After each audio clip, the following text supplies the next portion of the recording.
Paediatrician and wellness hospitals, Hyderabad. So ఈ సమ్మర్లో parents నన్ను అడిగిన మోస్ట్ కామన్ డౌట్ ఏంటంటే, డాక్టర్ నా బిడ్డకి ఇంకా 6 నెలలు పూర్తవ్వలేదు, వాటర్ ఇవ్వచ్చా, చాలా వేడిగా ఉంటుంది కదా అని. సో 6 నెలల వరకు పిల్లలకి వాటర్ అనేది అవసరం లేదు. ఎందుకంటే వాళ్ళు తాగే పాలలో, అది తల్లి పాలైనా కావచ్చు లేదంటే పౌడర్ పాలైనా కావచ్చు, దాంట్లో ఉన్న వాటర్ కంటెంటే వాళ్ళకి సరిపోతుంది. దానికి మించి ఇచ్చే అవసరం లేదు అండ్ అది సేఫ్ కూడా కాదు. And one beautiful fact about breastfeeding ఏంటంటే, water content in breast milk is regulated. అంటే తల్లి బిడ్డకి పాలు పడుతున్నప్పుడు బిడ్డ నోట్లో ఉన్న డ్రైనెస్ లెవెల్స్ని తల్లి బాడీ గ్రహిస్తుంది. ఆ డ్రైనెస్ లెవెల్స్ ప్రకారంగా ఎంత వాటర్ కావాలో అంత వాటర్ కంటెంట్ని మాత్రమే రిలీజ్ చేస్తుంది.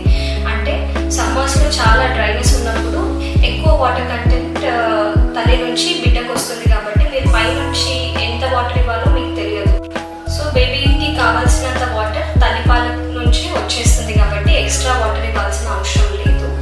అండ్ ఓన్లీ తల్లిపాలలో మాత్రమే ఇట్లాంటి మెకానిజం అనేది జరుగుతుంది. మీరు ఫార్ములా నుంచి ఇచ్చినా కూడా దాంట్లో వాటర్ ఉంటుంది, కానీ బేబీకి కరెక్ట్గా సరిపోయేంత వస్తుందా లేదా అనేది కూడా మనకు తెలియదు. So always opt for breast feeding.